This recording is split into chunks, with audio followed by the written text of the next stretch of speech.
Okay. Right, we all on. So we are here. I had to remember to hit the record button before we went too far into our conversation. Here with my amazing co-host, Brice Watson, Esoteric Atlanta, who you all know. And first time on my channel, second time on your channel, Brice, the lovely, lovely Jamie Soleil from Canada. So Jamie, how are you doing? Oh, I'm hanging in. I'm doing okay. You know, just constantly focused on finding the good in every day. It's like I want to get out of my skin some days, but you know, we're just trying to stay positive. How are you ladies doing? Really good in general, but we've had so many conversations today, haven't we, Brice? A lot of lessons being learnt at the moment, shall I say. On a personal level, for me, a lot of lessons to be learning, but I've reached that stage where I can laugh about them. It's good. Laughing is important. It's really important. But before we get into the nitty-gritty of today, can you introduce yourself, Jamie, which I know you don't like doing, so we'll add a few bits in there. So you guys, just for those people about myself. Yeah, we're going to insist. We're going to make you cringe. So tell us about your amazing Olympic career. And okay. Well, so my background is I was a pairs ice skater. And I've been to 2 Olympics. I was in 1994 with my first partner in Lillehammer, Norway. And then I paired up with my 2002 Olympic partner, David Peltier, and we were in Salt Lake City. We were part of, we're going to talk about this, but a part of a judging scandal. And then I don't know what else to say about me. I guess I became, we toured for 10 years with Stars on Ice and did other ice shows. Wow. Across North America and even Asia. And then I've had 2 children. I have a son that's 14 and a daughter that's 8, and going through a lot. My second divorce now, and yeah, just trying to regroup through all of this, because I woke up last January to what was going on in this world, even though I was fairly aware of specific things that we can get into as well. But that really rocked my world. Like many of your listeners are probably nodding, going, yeah, me too. Just my awakening happened really quickly, and I threw everybody like off big time, and to the point where some of them didn't even want to be around me anymore because I was part of a white supremacist community, or I was a racist. Well, same thing, or I was a risk to be around. That was the other one, because I'm not. Hi, I'm one of those too. Same. Yeah. It's a nice club to be part. It's hard though. I mean, we're laughing about it, but I think most people listening will resonate with this a lot. But you've got such an amazing career with what you've done professionally, and we will be putting a lot of links about you and about some of the. We're going to come on to talk about some of the documentaries you've been in and everything, because there's a lot of publicity around your career as a professional sportswoman. But before we get into that, can I just ask you, I know my daughter is an amazing soccer player, and just sort of breaking into the professional scene, I know firsthand what it takes mentally, physically, to reach the level that you reach, which was the top of your game. There must be so many skills, Jamie, that you picked up with that are now standing you in good stead. Oh, sport teaches us a lot about life. I mean, this is where it gets challenging for me now, because as much as I love my sport and I loved competing, I loved the thrill of after I was done. You know, I used to get really, really nervous about to compete, but I've learned so much awakening through like the matrix and how this all works. And so I stumble a little bit right now talking about how I thought it should be, or what had to be, or whatever, how I was training. Like when you even messaged us the other day, like, what did you say? You said, no pain, no gain. And I know that that's actually not a great way to be, right? But we used to say that. And it was like, what can we do in our sport? Like what can David and I do to be that much better than everybody else? And so we always worked, like we thought we worked harder and not necessarily longer. It wasn't about like how long you trained. It was like, we didn't want to leave anything on the table. So we had a trainer, we had a psychologist, like we had a whole team around us that was just trying to make us these lean, mean fighting machines. And it was incredible. But I think what I learned mostly was the power of visualization. Which I used as a little girl. I used to see myself competing at the Olympics. And then when I got to that level, I realized how much more important it even was that you need to see yourself, skating a perfect performance or playing a perfect game, or not perfect, but like playing a good game, scoring or whatever. And then seeing the medal come around your neck, seeing your flag come down in the middle on the top of the podium. I saw it all. And now after, I'm retired and I became a life coach, I also started visualizing other things, and like I learned about manifesting, but I was like, I was doing this my whole life without even really knowing what I was doing. So that was the biggest thing I think I got from skating was, learning the power of visualization, and also the discipline. There's a lot of people that don't want to do things when they're tired, sore, not feeling quite right. They'll just make excuses, where when you're a top athlete, you don't get those days. You show up, and it doesn't really matter, that there would be days where we go to the rink and we couldn't move. We were so stiff from our workout the day before, but it was like, what can you do today with how you feel? Whereas, a lot of people in general just would go, I'm too sore, I'm not going to go today. Right. That would be that was our head went there too. But when you're a top athlete, you have a different conversation in your head. You don't allow yourself to do that. Is it healthy? I don't know, but it got us there. And again, this is my struggle, right? With what we're made to do, what we're capable of doing, because we're always like push, more, and harder. But I don't know if that's really the way that this new earth that we're moving into. I don't know if that will be our way. Yeah, that's such a good point. I've got this ray of sun backwards and forwards between flowing. It's beautiful. It's God's energy is within me. Exactly. So yeah, I'll just try and stay in the center. It's amazing, isn't it, Brice? Yeah, carry on, because I was going to ask, and you can divulge into just how deep you want to. We always laugh that in the Ashtanga world, no one wants to hang out with us, because always do is we talk about periods and like body functions. But I know, like, we were talking on the phone about some stuff, and like the female body. I know the narrative is now that gender isn't a thing, but we know it is, that the female body and the male body are two different bodies and have two different purposes, really. And I was telling you that even with the most advanced of Ashtanga, there are some postures that they do not allow women to do because of the way it can affect our uterus, especially if you haven't had children yet. And we actually have what we call ladies' holiday, where the first 3 days of your cycle you don't practice in order to let your body. As a female athlete, I know that I used to practice throughout my period, and I lost my period at one point. And so I had to then start honoring that, because I realized that my body was getting maybe not enough body fat, like what was happening.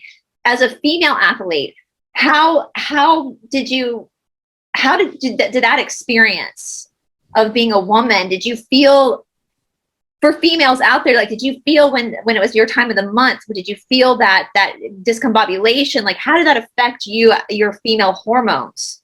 I'm kind of a maybe abnormal athlete that way. I started getting my periods when I was 15, and I went on the pill probably around 17, somewhere around there. So I had a regular period, but I actually competed really well when I got my periods. Like, wow. Yeah. I know, it was wild. And I remember people saying, how come you don't PMS? And how come you're not moody? And I said, no, I don't know. I never experienced that. I never got, grouchy, if you will. And so when we go to a competition and I had it, obviously it wasn't comfortable in the sense that, like, I got to make sure that, nothing shows with my skating dresses. But I don't know why I always felt lighter. And a lot of my friends, we would talk and they felt heavier. And I go, I don't know what it was with my cycle, but I actually felt lighter. It was like a purging maybe. So I had a problem with that. And I never lost my period having, I think the lowest body fat though I had was 10% in 2002. And that's low, but I never did lose a period at all. I was on a regular cycle. That's interesting. Yeah, because that's something that's a big conversation in the Ashtanga world. But it's interesting because we hear about all these other like athletes, like runners, not having their periods for the duration of their, but then you're like, but now we know what we know about what they do. And you're like, did they ever have a period now? Like, now you're kind of like, Are we supposed to have periods? Well, I think you need to be really careful getting into that, because we were talking about earlier about the junk conspiracy and things like that. And, you know, that's a lot, because high level performance does affect people's cycles anyway. As you say, body fat does, emotional issues do, and everything. So there's so many things that can affect that. Being on the pill massively affects your whole hormonal balance and everything. So, you know, there's so many things that do affect it. I know in soccer, they've shown that you're much more likely to do your ACL when you're on your cycle. And that's been proven, and that's happened time and time again. And I was just saying, you know, so many soccer players, including my daughter, have ruptured their ACL. But even though that research was out there, they didn't share it. But I think going back to what you were saying about how healthy is it to push through, it sounds like it was a dream of yours from a very young age to do that. So did you feel, in hindsight now, do you think there was an awful lot of pressure put on you, or did you feel you still had some control over that? I definitely had control. I didn't have a family that was had reached a high level of sport. My mom wasn't even an athlete, so she was more the actress in the family. My dad was the athlete, and it was just like Jamie's doing her thing. And I used to speak a big game when I was little. I said, I'm going to go to the Olympics. I watched 88 and I said, I'm going to go there. And I just used to talk like I meant business, and people would laugh and be like, oh, good luck, kid. And, you know, whatever, this kid's just a big dreamer. And I used to practice writing my signature on all my binders at school and paper. And it was so silly. I look back at my signature and it was like handwriting, but whatever. It was, I was already practicing this. Yeah. And I would go to competitions with my coach and I'd point to the signs that said welcome skaters. And I would say, are they going to have that at nationals or at the Olympics when I'm there? And so I was just always speaking this, right? Like, we know visualization and speaking are powerful, like an I am, right? So I was doing this without someone telling me to do it. So when I got to a certain level, my mom was like, wow, okay, I guess we're going to nationals now. Like, she just kind of rolled with it. She didn't really understand what was happening, which is really kind of a blessing in disguise, because she just let me be me, and she was just my mom. And there's a whole nother story to my relationship with my mom that was a struggle with. She had massive depression, but, you know, I was like, skating was my outlet. I didn't have a really healthy home life. My parents were divorced and I didn't really see my dad. My mom was depressed and cried herself to sleep most nights. She was really struggling. And I was bullied a lot at school. And I'm short. So my height was made fun of, the way I walked, my haircuts. I didn't have fashionable clothes because my mom couldn't afford it. It was like skating or fashion. So I was always picked on, and I used to hide in the bathroom or in the library because I didn't want to go outside and get laughed at or made fun of. And so skating was my outlet, my release. I would go there, and Brice, you've talked about this with like expression, and I could really express myself on the ice. And I'm so grateful I had that, because if I didn't have that as a kid, I feel like I would have just rebelled and got into a really dark place. And but I got on the ice every day, and I just was like, I felt free and happy. And then next thing I knew, I was getting put in pairs at 12 years old. And I'm like, what is this? And then I realized I could fly. I was like, I can be thrown around and fly in the air. Yes. So then, you know, I made a go at that with that partner, and we did fairly well for what, you know, as far as we could go. And then I had a taste of where I could go, which was where I wanted to be at the Olympics. And I said to my coach here in Edmonton, I said, you know, we need to find myself a partner that is going to take me to the top. And so it was 3 years between my first partner and David. And it was a real struggle for me because I hated singles. I did not enjoy doing single skating, but that's what I was doing in the interim. And it was very painful. And then David came along, and we watched Elena and Anton, our Russian rivals, in 98. We did a tryout together, and we watched them together at the Glenora Club where we skated here. And we were sitting in the bar watching, going, you know, we could be there, right? Because we had tried out 2 years prior in 96. And he was told not to skate with me because I was fat. I was like 2 pounds overweight. Yeah. So I'm like, we could be there, right? I was trying to rub it in a little bit. But anyway, so there we were, 98, we started skating. And then 2002, we were in the middle of a judging scandal.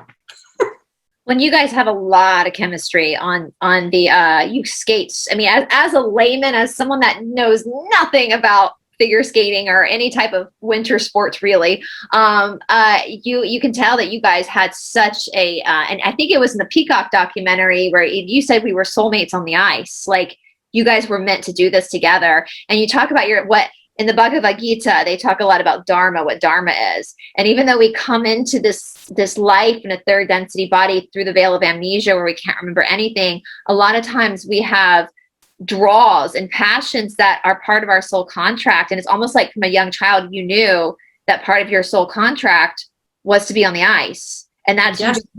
You knew it. And so that was your Dharma. You just went with that. And we've talked about that off camera about this whole contract thing, especially with the scandal that happened in 2002. Yeah.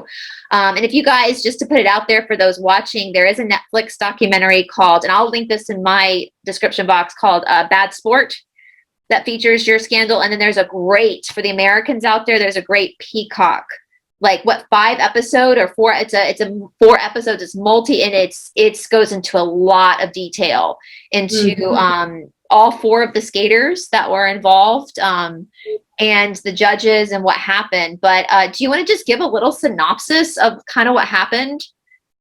Yeah, well, it's tough to make it really short, but I'll do my best. So we had gotten to the Olympics, and we knew that, and the media was building it up, that it was the Russians against the Canadians, but the Chinese were very good as well. So there was the 3 of us, but generally the Russians and the Canadians were going for gold, and it was the battle of the 4 of us. And so after the short program, we both had skated well, but we fell in our ending position. So they had us second, which was totally fine. We were fine being second. We like being the hunters, right? So that kind of just alleviated the pressure, I guess, going into the long program. So then how that went was there was a team that skated first, then the Russians, then us, and then the Chinese. And I believe it was an American team that skated first, Brice. So the warm-up was intense. You know, it's the finals, it's the Olympics. And at the last minute, I always skate around to do a double jump, and at the opposite end of where our actual first jump is in our program. And I purposely went more towards the judges on that side of the arena.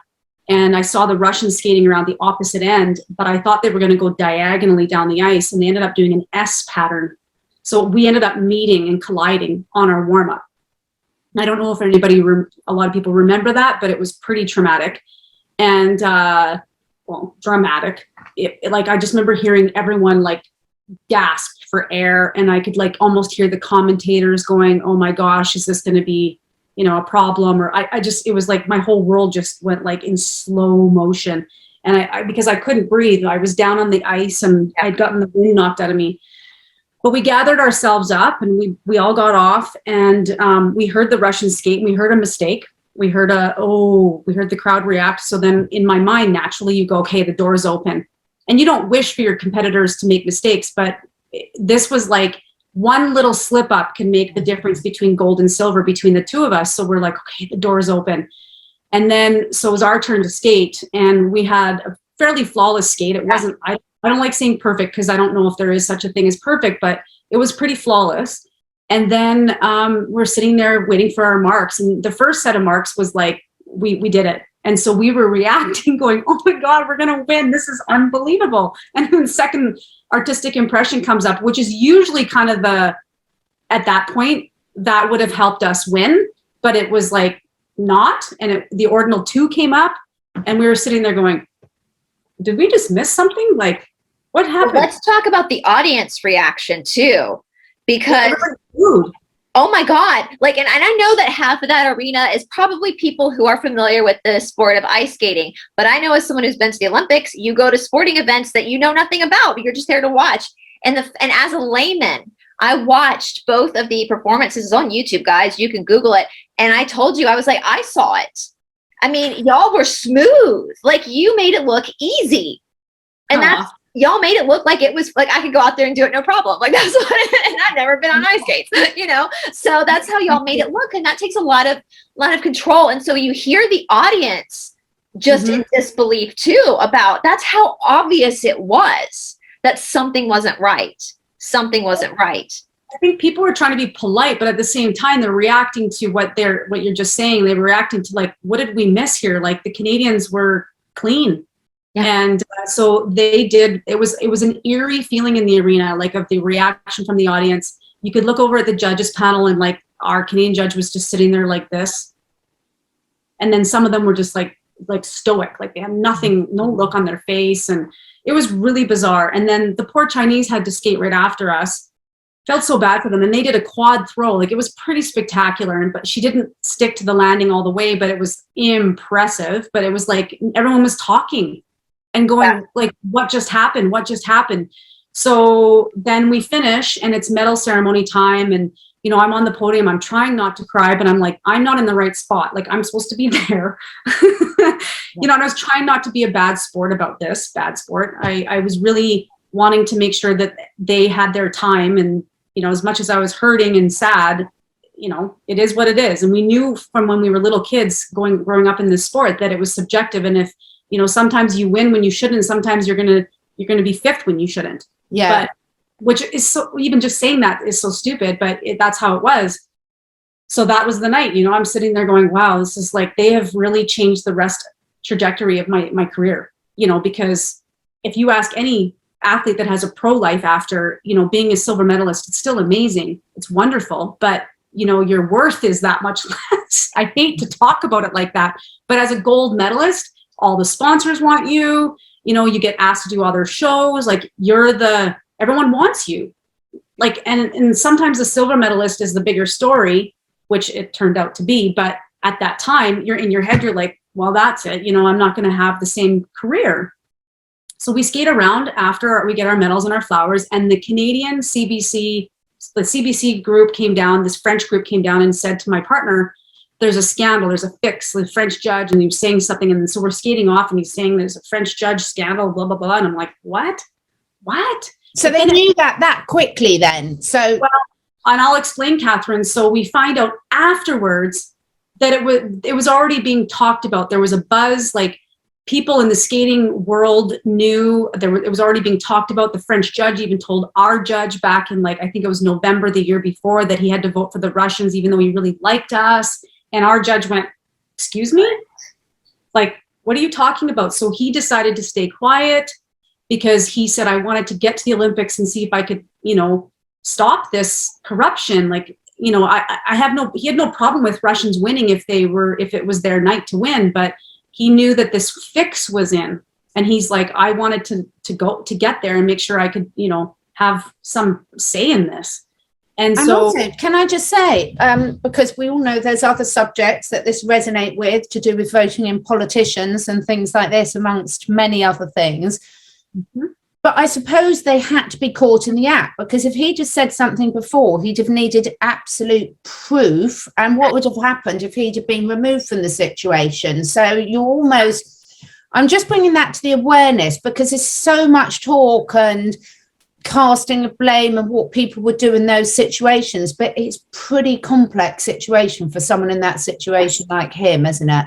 It's like right now with what we're dealing with, the censorship. You're a doctor and you're trying to speak up and say what you've experienced or what you've gone through with your patients. You're now losing your license, vilified, you're deplatformed, all this. It's the same thing. If his name was Benoit, and he said, if I would have said something, they would have found a way for me not to be there.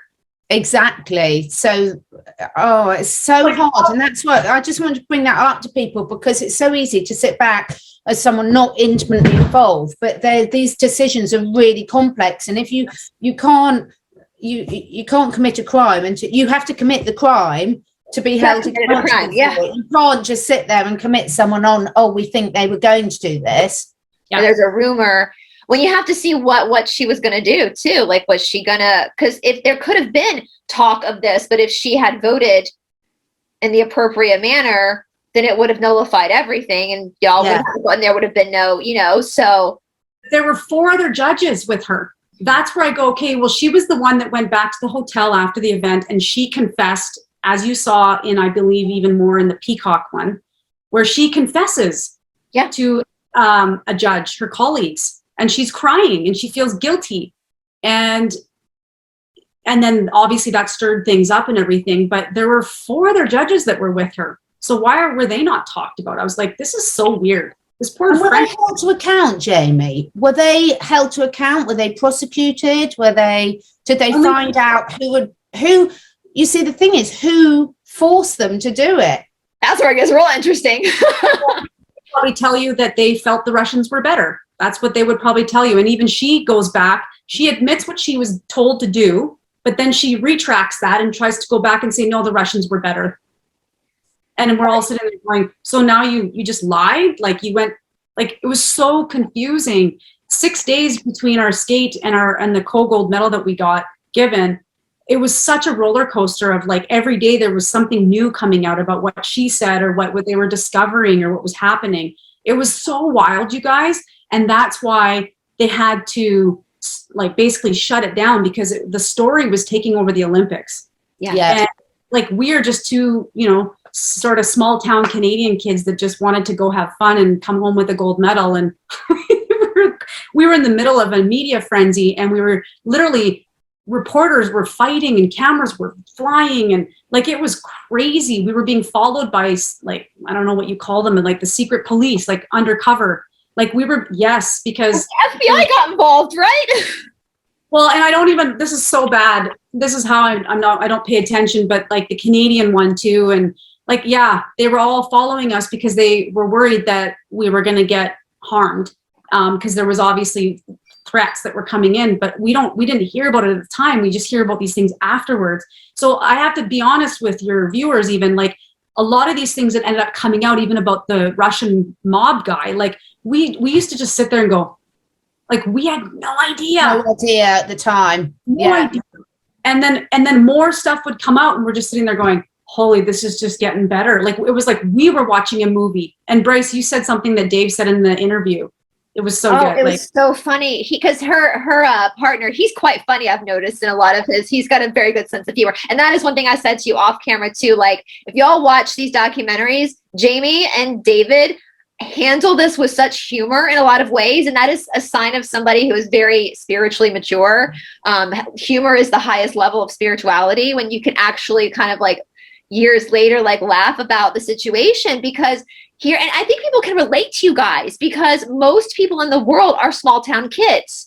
Most people in the world are you guys. You weren't just two Canadians. You represented humanity, like the normal, like you've worked your butt off. Here you are. You're naive to the fact you think everybody's integral. Like everybody's taking pledges. They're going to vote with because you would do that. You have honor. But, and so when all this happens, Dave said, he goes, here I was practicing my love story. Meanwhile, there's a Russian mafia. The Russian mafia is already fixing the game. The way he said, I was practicing my love story, but the Russian mafia is already fixing it. And it was just the way he said it. It was like, I applaud him, because it was just comical. That and how would everybody watching that? I think that's why people grew so in love with you guys in that event, because they saw themselves in you. They connected with the fact that this is not fair. This is not fair. And you said something on David's show, and I said it to you after, where it hit me, where you said the Russians weren't supposed to mess up. Well, yeah, I say that just because, like, at that level, they're generally pretty flawless. Yeah. They're generally pretty flawless, but that's what I mean by they weren't supposed to. Like, they're always great. And they still beautiful. But they were victims as well, weren't they? I mean, how awful that they've got a gold medal, and how awful to have all this controversy about it for them, because I'm assuming they knew nothing about this. I mean, well, we're assuming that, yeah, but I mean, the one thing I will say that was really interesting, we all warming up backstage, we always took our corners. And what we noticed at the Olympics, which was never done before with them, was they came into our space, and they'd never done that before. And Brice, this is the first time you're hearing this too. And this is where I laughed at myself afterwards, when we were told when we were on tour by another Russian that that's their tactic. That's their way of kind of trying to psych us out or rattle us a little bit, to just come into your space where you're warming up. Well, guess what I was thinking the whole time? I was like, oh, this is so nice that they're being friendly, like they're coming near us.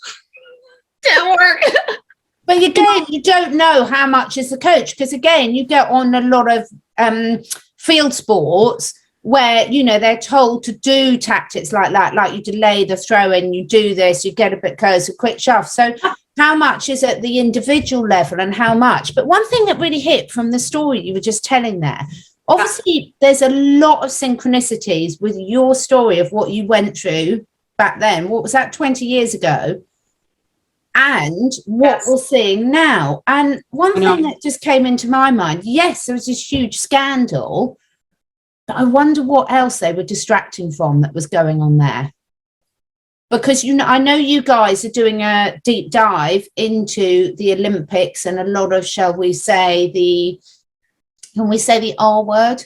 Well, we'll just say the artistic interpretation of what's going on there. And some of these opening ceremonies. And this was the Olympics. So I went back and watched Salt Lake City's opening. And this was the Olympics immediately following the big event that happened in the United States in 2001. And I got sick to my stomach because they brought out the American flag that had been under the rubble, basically. And of course, as Americans, as the athletes holding it, you feel like you're honoring. But then you've got President Bush over there and you're like, what are they doing? What's going on? Now you're like, what kind of mockery is this that's happening? As far as the general public, and I'm sure other countries too, you're feeling the emotions and everything that had happened, because we're human beings, right? Regardless of what country we're from, we're all human beings. We can all relate to tragedy regardless of, and have that, at least us 99% normal people. Yeah, not the psychopaths. Not the psychopaths. We can feel that for other people, regardless of whether we're in the same country or not. We still feel that pain for them. So it's like, oh my God, they're harvesting these emotions and something else is happening. But it's interesting though, with y'all's scandal, with the mistake, if they had not have made those mistakes, it would not have been clear that there was a scandal at all. At all. They could have got away with it. Yeah. And then it was also involving the ice dance team, because the French team, she's Russian. Yeah. And there was when the Russian mobster guy got brought into the whole thing months later. We found out in August, which is what, 5 months later. So we found out about him. He was connected. They caught him and the Russian ice dancer. They had recorded a phone call that they had. So like he was working with the athlete. I'm just like, so we were hearing things and we're just like, none of the documentaries, they talk about them, but they don't focus on them. And I went back and I was like, who are these people? And I was like looking them up and like, what the hell is happening? And the Russian guy, mobster guy, I guess was connected to one of the documentaries, and excuse me for remembering, because I've watched both of them a while ago now, but my girlfriend brought it up to me the other day and she said, yeah, it said in there, or they said something was either printed or was said that he was involved with that. And now that we know that goes on at these big events, like you just want to be sick because, you know, hear this guy anyway, it's so disturbing. But again, as athletes, I don't know any athletes personally, and I've been around a long time, that know what goes on, like this darkness. And yes, we know that there's judging bias and there's going to be, you know, scandals here and there. There's been toe tapping where judges are like letting each other know how they're placing that skater. Like we've seen it, but not to the level that we know now what this is really about per se. And I'm not necessarily saying that like I was running my event that night, but there's something so much deeper in all this. I know that now, and you can see it.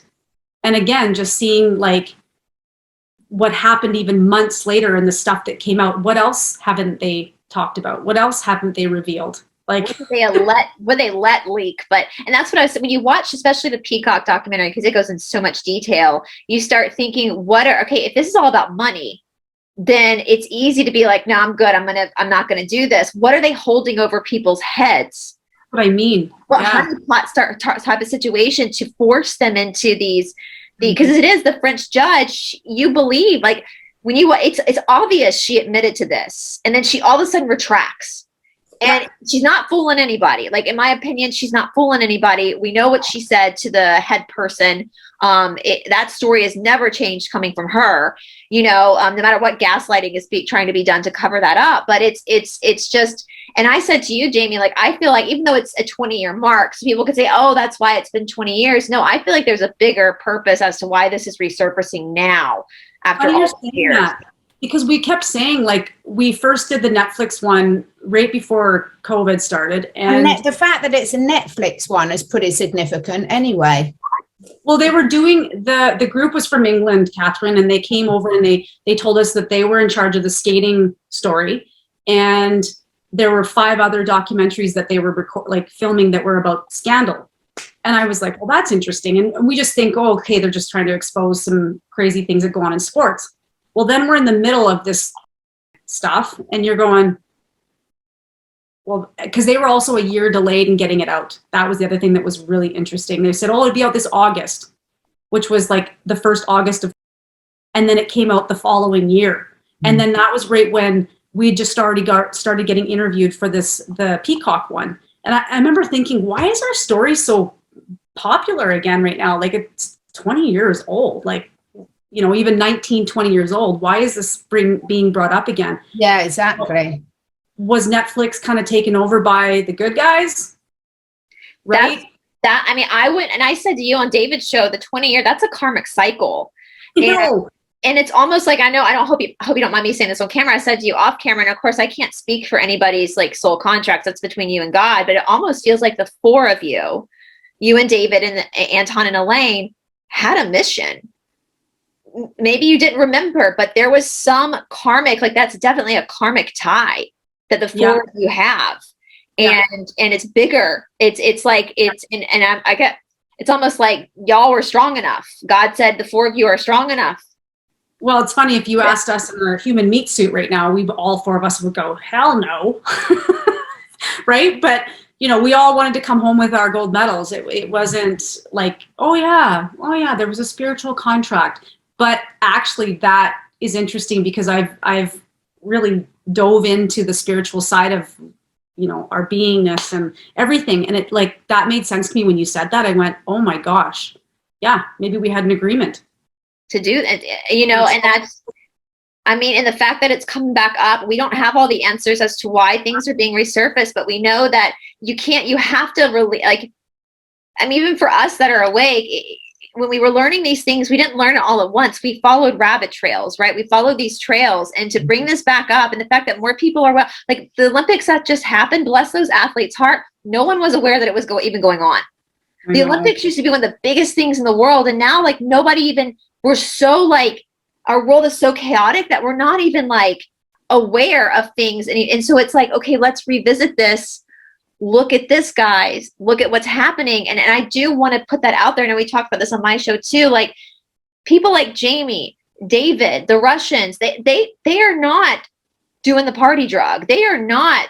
Yeah. They are hardworking. And I want athletes to, because you guys deserve all the respect in the world for the sacrifices you've made, for the fact that you obviously do have raw talent that then had to be refined and worked on through incredible discipline.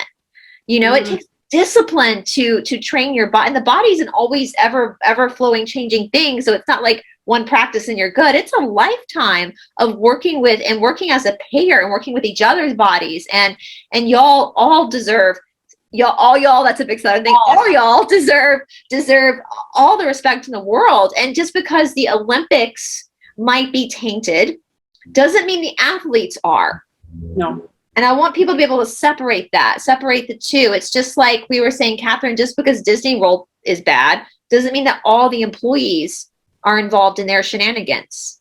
Exactly. And I think this is so important for people to understand and hear your perspective on that, Jamie, because throughout the last few years we've heard that everyone in Hollywood, everyone in music, everyone in politics, everyone in sport, and the thing is, people have to see people as individuals, because you've very clearly got a lot of experience and also a huge amount of contacts over the years of people that have been performing at your level. So talk us through your experience of that. Well, You know what I do want to say too is when we're amateur athletes at the Olympics, we're not professionals. So I think, you know, when you're hearing about athletes that are involved in the drinking of the children's stuff, are we allowed to say that on here? That's as far as we could say. Yeah, I think that's fine. Yeah. You did well. Okay. So with that, I don't know. I just found out about that through my awakening, first of all. There was a pair team back, I don't remember when they skated, I don't know how long ago, but they used there was rumors that they were drinking their urine, and that made me sick. I was like, drinking urine? Like, no thanks. So the fact that, you know, to think of even drinking the other stuff that's red is just absolutely, like, I just want to almost vomit in my mouth right now. Like, it just makes me sick. And so I don't know anyone that's even knows about it, or like, it's not a thing. It's not at all. Consider it. I didn't even touch protein powder because we were told that there might be something in that protein powder that you're drinking that could be an illegal substance, but it doesn't have it in the ingredients. Like, so we're just like super clean. But the point is, there might be some athletes that are involved in that, but it wouldn't, I don't think in the amateur world, like, we're so, like, as much as it was a high level event, you know, we're not big. I don't know. And I'm not trying to call any sports out here or anything, but, you know, we might find out when this all comes out that there were specific athletes, specific ones in the professional worlds, like, you know, NBA, NFL, or whatever, that have been pulled into that. But I don't think that a lot of us athletes would even fathom that. Like, it wouldn't be like, oh yeah, that sounds great. Let's do that. What I want to say, I know people, because we know with the drinking of this substance that people obviously look youthful, they have more vitality. So, but guys, Jamie is an athlete because she worked her ass off, not because she was drinking something backstage. And we have to think about the logics of this as well. This is a really dirty secret. This is a super dirty secret, this drinking of stuff. And to keep something a secret, you have as little people involved as possible. And the ones that are involved, you have to have stuff over their head so they won't tell. That's what I mean. And those would be the bigger guys, right? So common sense would tell you that most people are not involved because this nefarious group of controllers are not going to be that stupid to not offer this to somebody who doesn't already have something over their head to keep them quiet. Does that make sense? Like, these controllers are evil psychopaths, but they're not stupid. They're absolutely not stupid. And so they're not just going to be passing it out like party favors in the locker room. No, I think it's really the drug testing that you go through as well. Yes. You know, I mean, there's such stringent drug testing at all levels of sport. Now, okay, you've got to look at who's looking at the results and everything, because but I just wanted to put it out there. So I think we were talking about discernment earlier, and I know from when we've had conversations, Jamie, that it's so important to not tar everyone with the same brush. And you had experiences when they were making the documentaries where people would love you to embellish things or change certain aspects of the story, and you had to stay really strong to do that.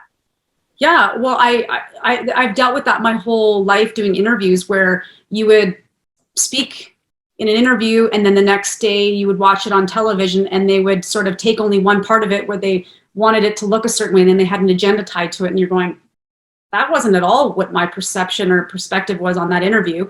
Or a written one, like in the paper, you would say something in this interview and then you would read the next day and it was so not what you had said, and you're going, like, things were twisted a lot.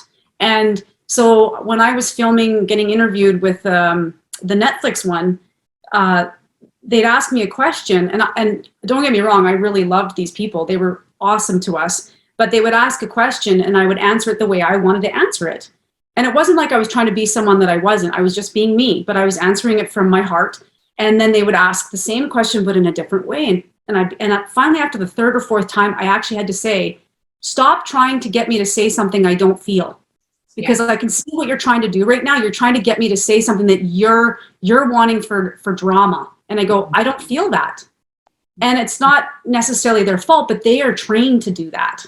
Absolutely. Right? Say, well, they don't have to do that. But it's like, this is what people need to understand, that the things that we've been watching on television is often very convoluted and twisted, and there's an agenda to it, or there's like, and I'm not saying on absolutely everything, but a lot, because we were supposed to do, there was a book written, we were reading our script, and it was going to be a made for TV movie back after our Olympics. And I was reading it, and it was nothing of my childhood. It was a complete made up story to add more drama to the start to my career. And I'm reading it going, this isn't right. But I wasn't in hockey, and I was mortified. And Dave and I looked at each other and we said, we're not doing this. This is ridiculous. But they said, well, we have to make it more dramatic. And so we kiboshed it, because we said, if you can't tell our story organically, then we don't want this. And I'm laughing because how much more dramatic do you get with a rough and motion mafia? Like, how much more dramatic do you get? But that's the level of integrity, which is something Catherine and I have been talking about. Like, how many people would have been like, okay, that's cool, give me the money, you know, like, just change my story. But you guys actually stood in your integrity and said, this is not the reality of what happened. And that's how people can change history. And as I said in our first episode, those that control the past control the future, and those that control the present control the past. And if you can manipulate history, you can manipulate the trajectory of the future. So even in something that seems so like, oh, it's just a TV show, we're just going to embezzle, we're going to make it look good for entertainment purposes. Like, no, you're seeing what they're doing. They're changing history and then programming it into you over and over and over and over again. So that's so important to stay in your integrity, to stop that from happening, you know? And that comes also with a level of maturity as well, doesn't it? Of having the confidence to actually stand your ground. Because you can see a lot of times when you're younger, you know, you've got some teenagers that haven't necessarily got the self-confidence or the tools under their toolkit to actually say no to a lot of things. So it's very easy to twist anything that anyone wants to say if you've got that agenda. And I think that's so obvious now to anyone that's watching this program. I mean, we've seen that you just cannot believe what you're hearing a lot of the time or seeing. It's so common. And again, the viewers are watching this, and so we get this story in our head of how this athlete is or whatever, and it can be bad or good, but it's like, it's not necessarily true. Yeah. And it's not just in sport. I mean, I knew someone 25 years ago. We have a documentary series over here called Horizon, and they were interviewed for a business interview for Horizon. And this is a long while ago, must be about 25 years ago. And they had the interview for the program, and then when it was aired, they'd put a completely different set of questions to it, so it completely twisted what was said. And that was someone I personally know, and you're just like, wow, what a gut planning that goes into these things.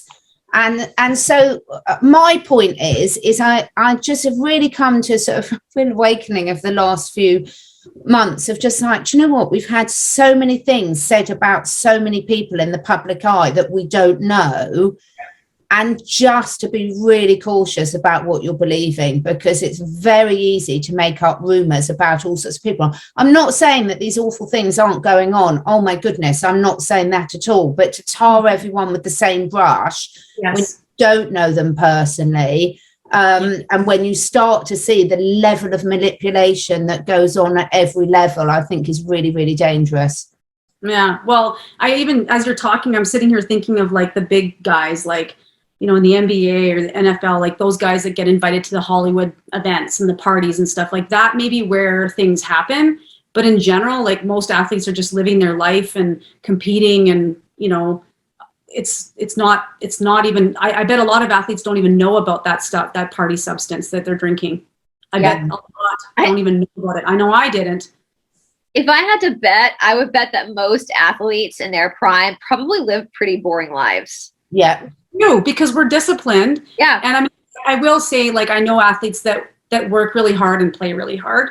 But now these days, like, athletes aren't what they were in the 80s. Like, they don't party. Like, we didn't touch alcohol. And if you're that serious and you're trying to make it to that level in your sport, whether it's, you know, the World Cup or the Stanley Cup final or whatever you're in, you know, you're you're doing whatever you can to be the best you can be. So, and alcohol and drugs are part of that, and partying, going to parties and staying out late and having that fun that a lot of my friends did. And Brice, you said something earlier about sacrificing. That is one thing when I did public talks, I would always say we didn't sacrifice. We made a decision. We made a choice. And I never felt like I sacrificed, not having, a social life or going to parties or whatever. I said, I made a decision and I made a choice to be a competitive, high level athlete. And so I never saw it like that. If anybody made sacrifices, it would be my mom, who sacrificed her income and to take care of my skating and let me do what I wanted to do. That's it, isn't it? And she didn't have, there were months where she'd have $50 left in her bank account.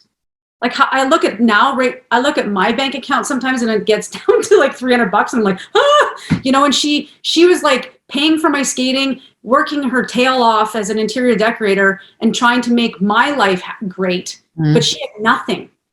We lived in a 2-bedroom apartment and like, it was very simple. We had patio furniture for a table and chairs. And I used to crank up the umbrella to sit under because I thought that was kind of cool. Like, yeah. And we shopped at like the thrift stores because we couldn't afford the fancy clothes, the brand name clothes. I used to borrow my girlfriend's stuff because I wanted to feel cool at school. But yeah. I mean, but remember your mum chose that as well, because we're mums now.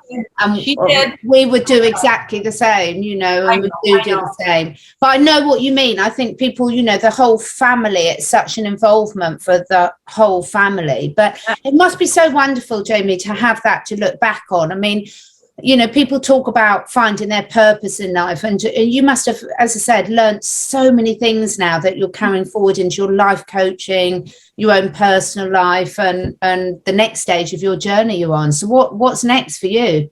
Oh, well, what's next for all of us?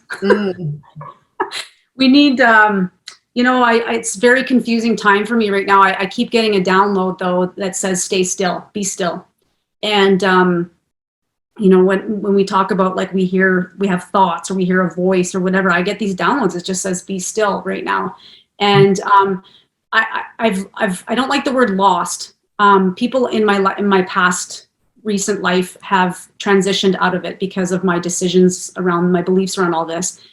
So my world has been really rocked, including a marriage ending and my 14-year-old son not wanting to talk to me because I'm a lunatic. And there's a lot of things that I need, like when all this comes out, I feel like the world's going to be very challenging for a while, and which is going to be okay because we need things to change.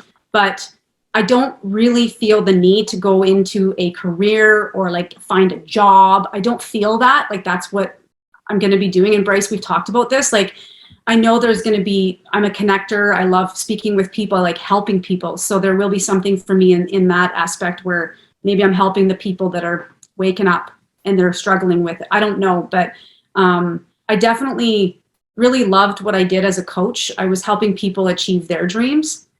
And, but there's so much even in that I feel has been infiltrated now that I'm sitting back looking at it. It's like, oh, like what hasn't been infiltrated? So I'm kind of waiting for things to, I don't know what the right word is, but like get exposed. And then we start living in the new Earth 2.0 or whatever we're calling it. Like I need to kind of be in that space. And then I feel like everything will open up to us and we'll see things clearer. Everything will fall into place. That's what I think. A lot of people have asked, especially with our friend Stephanie, who reads, like, what's my new job? What am I supposed to do in the new? And a lot of times, like even in divination, the spirit world won't tell you. And I think it's because they want us to be in this moment right now and to feel all our feels and to move through the humanness of what we're moving through in order to be in a better place when that day happens. But I've told you, Jamie, I think that you're going to have a huge job. And, I think that there's definitely a karmic cycle happening. The four of you were souls that were strong enough to deal with what you dealt with. And I tell that to, we talk about the law of one a lot. And it says there that for this timeline in history, everybody was lining up to come to Earth right now and ride this roller coaster. And God only, or whatever you want to call it, universe, God, source, only picked the souls that were strong enough to be here right now. And so that says a lot about all three of us and everybody watching right now. Like, you are a warrior. You were picked to be here. That's why they attack so hard, is they don't want you to know that you are so special. And I will say, now I've said this in almost every episode, Jamie, but I mean it. I've said it with Sean Stone. You guys who already had fame, who already had notoriety, who made the decision to start speaking, it would have been very easy for you just to have your beliefs and not say anything, just to go along with it, to get along. And we're seeing a lot of people that are doing that. But you decided to make that to be integral and to spread the truth, because it's about humanity. And those of you that already had those platforms have really taken a lot of unnecessary abuse. And I know Catherine and I have experienced it too, but on such a smaller scale than what you guys have experienced. And for that, I will always have so much respect for those of you who have done that. And I'm going to put Jamie's Twitter link down in my description box. Guys, go follow her, because it's so much easier. Special. It's nothing special. No, but it's so much easier when my platform on Twitter was built off of Esoteric Atlanta. So very rarely do I deal with a troll. Very rarely. Exactly. Same with me. Yeah.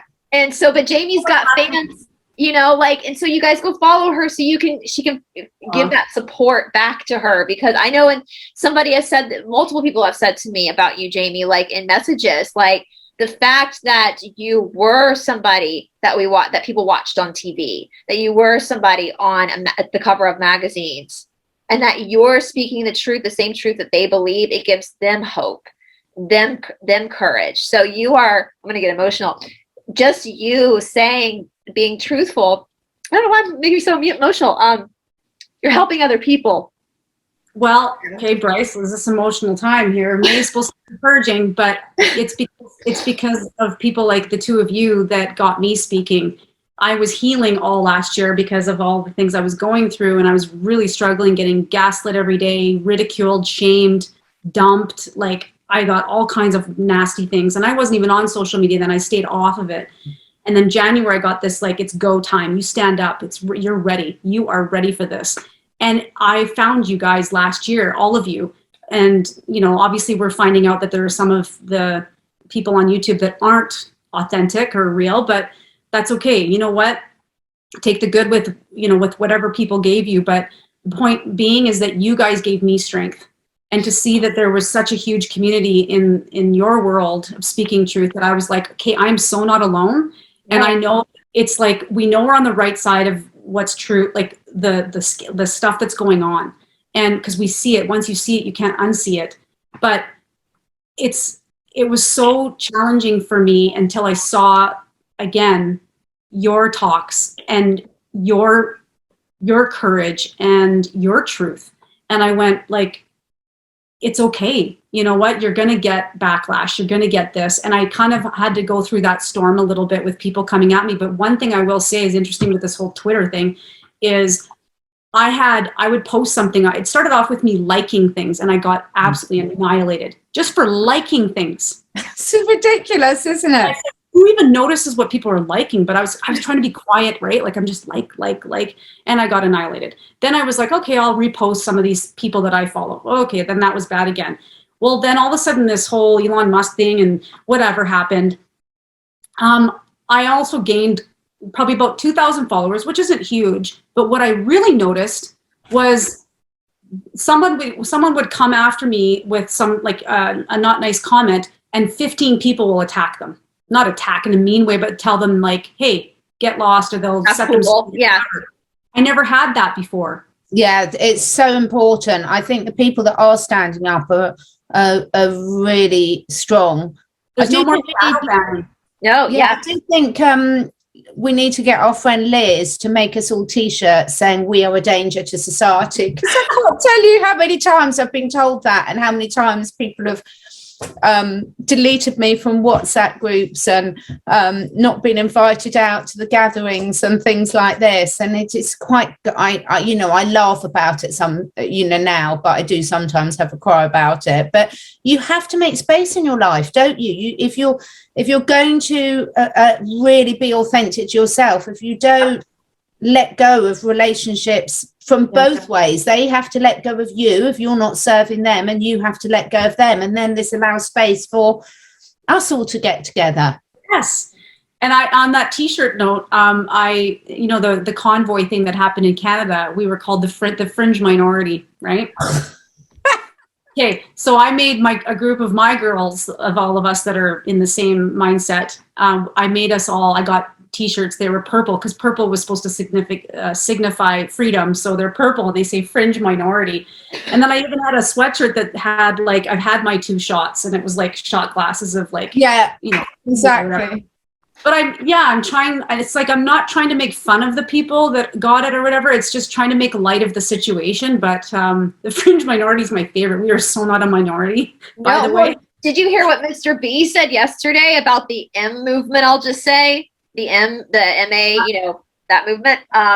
He said, what I'm paraphrasing, like that we're the biggest or something, I'm like, literally 80% of America is what you're talking about right now. Like literally, I mean, there are still Mr. T flags hanging on people's houses because everyone knows, as I say down here in the South, everyone knows that shit stinks in Denmark. That something wasn't, that something wasn't right. And so, so it's kind of comical at this point because it's such a farce.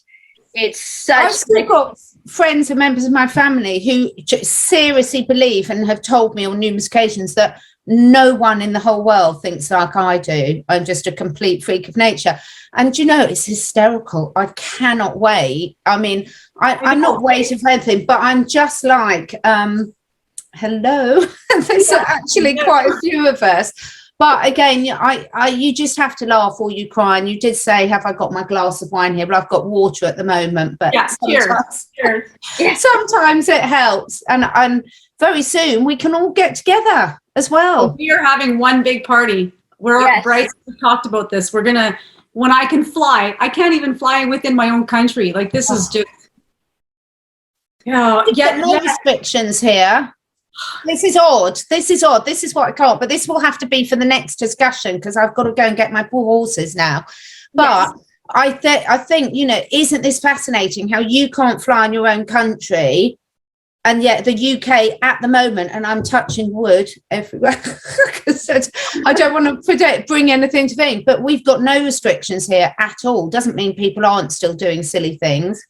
But, isn't this weird? How does that work out? I can fly to England, but I can't drive to Canada. We are, I can't say we're getting it the hardest because Australia seemed to be not good. Yeah. But there's something about Canada. And I told Brice, I'm like, I didn't realize how dark things were here. But because we're all just so happy and polite and whatever. But it's just so crazy to think that, and I posted that, Brice. It was a picture of, the globe, like all of our countries, and Canada's in red, and it's the only country, and everyone's like, that's not true. And I'm like, well, can you show me another country that can't fly within their own country? Yeah. Right? Show me. They say it's on some site, and I go, I've tried to look it up, and I can't find anything. So I don't know. It's whatever. The point is, the data's out, people, right? And I'm not saying, I'm not shaming again. It's just the data is out, especially here. I don't know about in the States, or in the UK, but here, that it's like majority in the hospitals right now.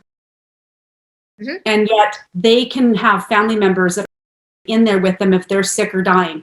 Yet if we are any of our family members who aren't go into a hospital, I can't go in with them. It's that crazy here. It's illogical. It's just so sick. I was just like, when you start explaining this, just be like that meme when you explain to your friends, listen, we both conspiracy theorists now. It's not adding up. We're both, it's not adding up. It. We're both conspiracy theorists now.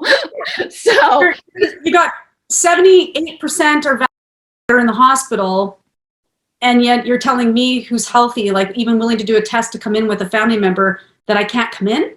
Yeah, it doesn't make sense.